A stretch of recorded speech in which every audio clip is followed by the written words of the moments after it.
皆さんごきげんよう、上川かおるです。今回取り上げる話題は、ウクライナ情勢、南部戦線において、ロシア軍がヘルソン州から撤退するかもしれないという兆しが出ているので、関連ニュースを紹介していきましょう。また、ウクライナに対する軍事支援も継続して行われているので、合わせてドイツや韓国の動きなども皆さんにご紹介していこうと思います。まずは南部戦線においてどのようなニュースが出ているか見ていきましょう。全体状況のおさらいから。こちらは戦争研究所の発表している地図で、赤く塗られている部分がロシア軍の占領している地域、水色の部分がウクライナ軍が奪還した地域です。東部戦線においては大きく領土を奪還したウクライナ軍ですが、南部戦線においてはロシア軍の精鋭が集まっていることもあり、なかなか領土奪還が進んでいないというのが現状です。ただし、南部においては領土奪還が進んではいないものの、状況全体から言えば明らかにロシア軍の方が不利な状況になっています。というのも、この地域において非常に重要なのは、ドニプロ川という大きな川があり、この川を渡るための橋が全てウクライナ軍によって落とされ、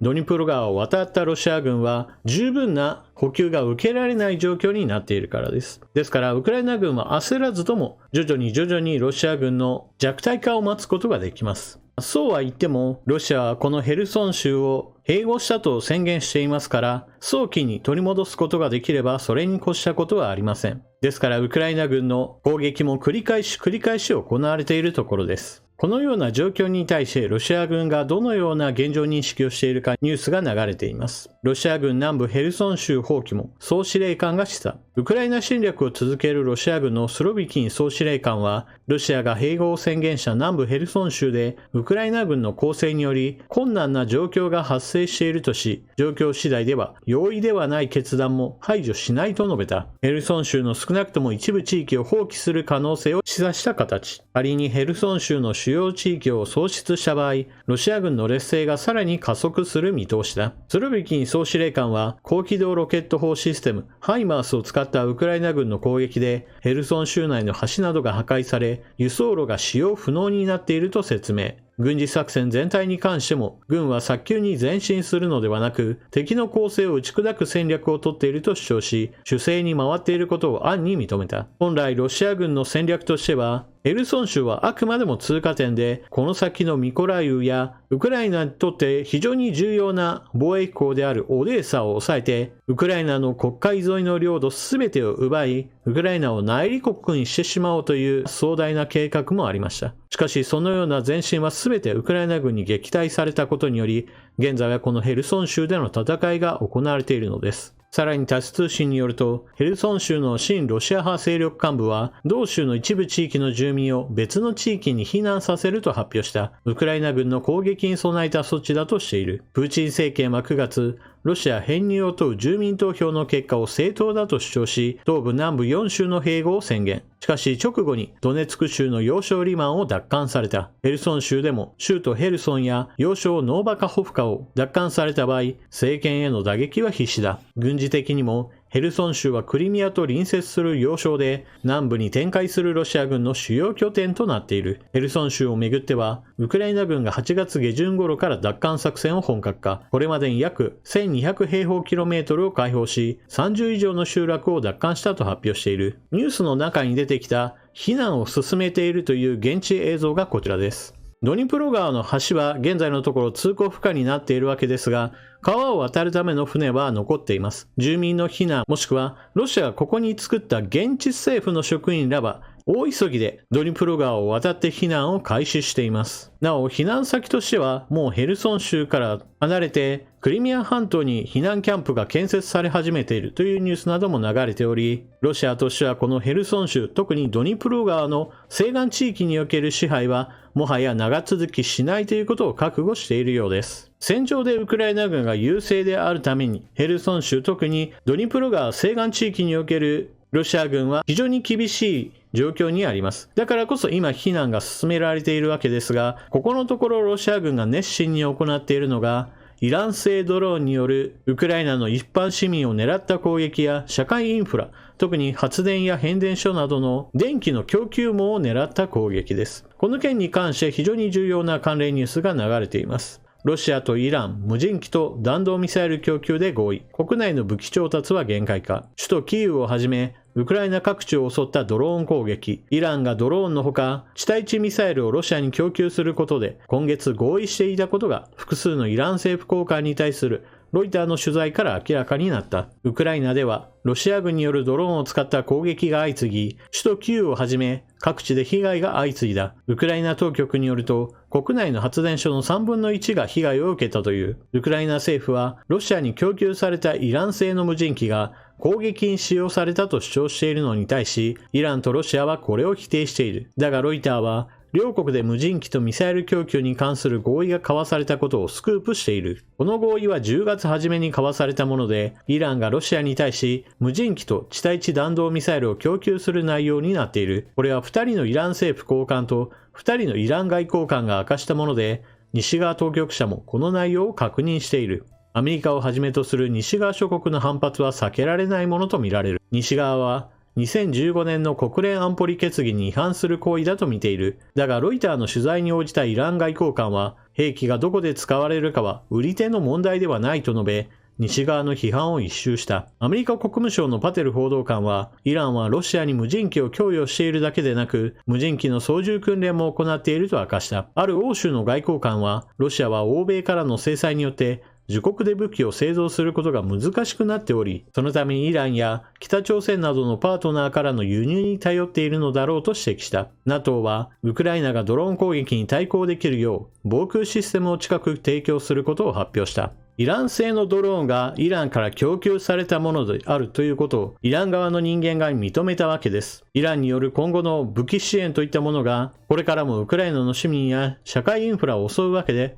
これは非常に注目しなければなりません。ただし、支援が行われているのはロシアに対するイラン支援だけでは当然のようにありません。ウクライナに対する支援も行われています。先ほどの記事にもあったように、防空体制を整えるために、対空ミサイルなどを提供する話などが進んでいます。それだけではなく、季節的にも冬が近づいているために、このようなニュースを取り上げましょう。ドイツによる冬用の軍事支援。冬用のジャケット11万6000、冬用ズボン8万、冬用帽子24万、発電機183、冬用寝袋4000、あと書き忘れましたがテントが200、装甲車5、戦車用大型運搬車35台。さらにドイツはこの後も支援の準備中であることを公表しています。防空システム、多連装ロケットシステム、自走榴弾砲、装甲車、架橋戦車、アンチドローンシステム弾薬などです。ここ最近アメリカの軍事支援に並んで、ドイツの軍事支援についても取り上げる回数は増えているように思います。続いては、間接的にウクライナに対する軍事支援につながる話をご紹介しましょう。この画像の戦車は、韓国とポーランドの旗が並んでいます。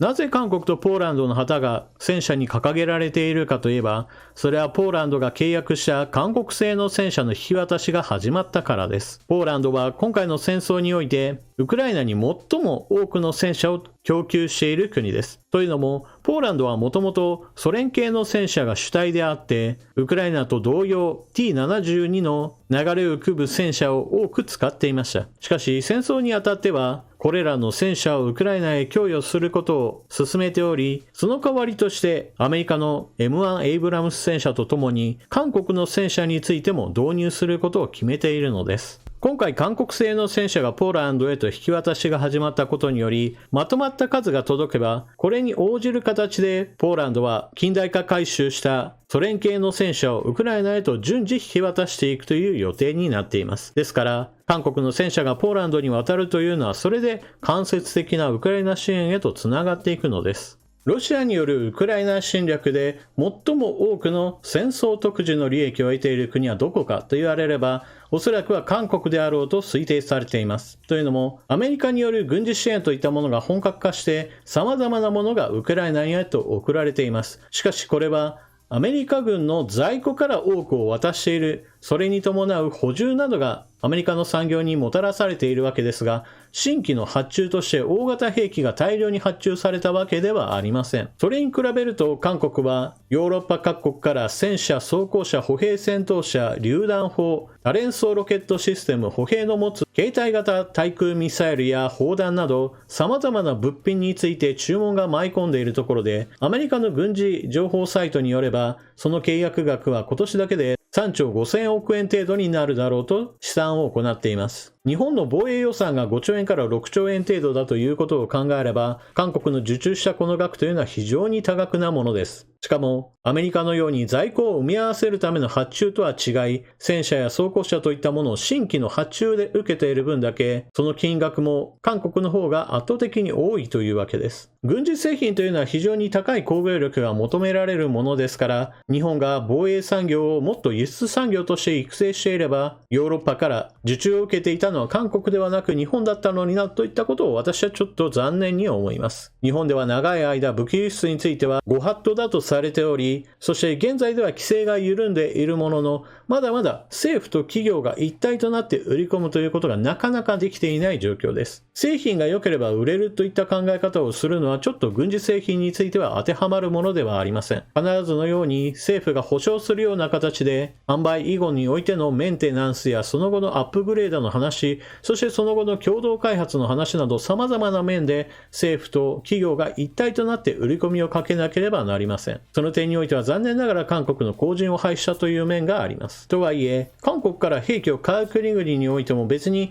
韓国依存をずっと進めようとしているわけではありません。例えば今回韓国から戦車を買うポーランドは様々な有利な条件というものを引き出しています。それは韓国で生産するのは初期だけで、その後においてはポーランド自身で製造する権利を勝ち取ったり、その後の改造などについてもかなり柔軟な契約内容を勝ち得たそうです。さて、韓国の話はこのくらいにして、もうちょっと選挙の話に少し話を戻しましょう。ロシアはイランから様々な兵器を輸入することで、ロシア製のミサイルなどが枯渇している状況を何とか改善しようとしています。現在ロシアはイランから大量にドローンを輸入することに成功し、それに伴う飽和攻撃を行っています。ウクライナ軍の迎え撃つその体制の対処できないほどの数のドローンを攻撃に回しているのです。ですから、撃墜率が 50%、70% あったとしても、30% から 50% クラスのドローンが突撃してきて、一般市民や社会インフラを破壊してしまうという状況に陥っているのです。ただし、それに伴って戦況がひっくり返るかといえばそういったわけではありません。というのも、イラン製のドローンは目的地について最初に入力した通りに進むものであって、決してリアルタイムの戦況に応じて戦車を狙ったりといったようなことができるわけではありません。ですから、イラン製のドローンによってウクライナ軍の前線部隊が大打撃を受けて、戦況がひっくり返るといったことが起きているわけではないのです。また、社会インフラを襲うというのは、ウクライナの人たちの命を奪う行為であり、ウクライナの経済に対しても打撃を与えるものです。これもやはり同じことで、確かにウクライナの人たちはより多く苦しみを受けるわけですが、これらの人々の心を砕くほどの攻撃ではないとも言えます。なぜならば、ウクライナ全土に対する攻撃というのは最初の1日だけで、その後においては前線の町やもしくは首都を狙った一部地域といった具合にして限定されたものであり、多くのウクライナ国民は被害状況をニュースを受け、それに伴ってロシアに対する怒りをむしろ高めていると言えるでしょう。また、ウクライナ経済が打撃を受けているのはそもそも最初からそうであって、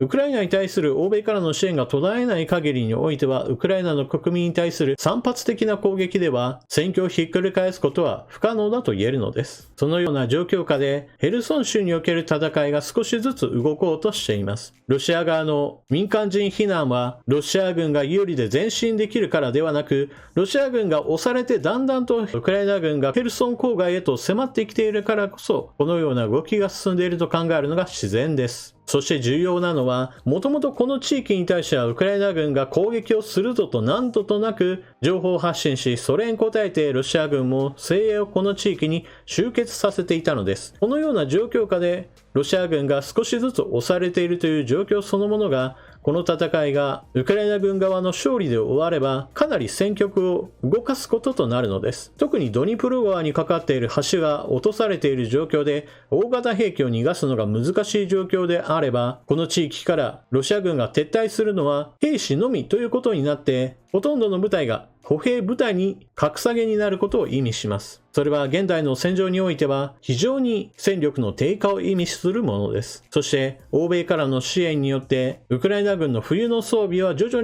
に整いつつあります。季節は冬に突入します。それに伴って冬将軍が到来するわけですが、今回の戦いにおいては、冬将軍はウクライナに味方し、ロシアに敵対するものとなるでしょう。ロシア軍兵士の犠牲者はどんどんと増えるわけですから、プーチン大統領はさっさとこの戦いをやめるためにも、ウクライナから撤退してほしいものです。というわけで今回の動画はここまで。最後までご視聴いただきありがとうございました。動画を見よっては評価ボタンのクリックをよろしくお願いします。そしてコメントの書き込みも忘れずにどうぞ。それでは次の動画でまたお目にかかりましょう。またね。